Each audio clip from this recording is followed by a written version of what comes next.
महाराष्ट्रातील सोलापूर जिल्ह्यात वसलेले बार्शी शहर, जिथे साक्षात भगवान विष्णू भगवंत रूपाने निवास करतात। संपूर्ण जगातील हे विष्णूंचे एकमेव असे मंदिर आहे जिथे मूर्तीला भगवंत या नावाने ओळखले जाते। या मंदिराचा इतिहास अत्यंत प्राचीन आहे। शिलाहार राजांच्या काळात म्हणजेच साधारणपणे 11व्या ते 12व्या शतकात या मंदिराचे बांधकाम झाल्याचे मानले जाते।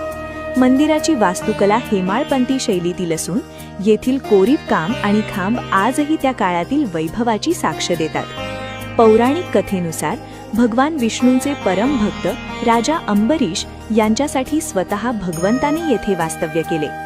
एकादशीच्या व्रतावरून झालेल्या वादात दुर्वास ऋषींच्या कोपापासून वाचवण्यासाठी विष्णूंनी येथे दर्शन दिले होते, अशी श्रद्धा आहे। म्हणूनच पंढरीच्या वारीप्रमाणेच बार्शीच्या भगवंताच्या दर्शनालाही अनन्यसाधारण महत्त्व आहे।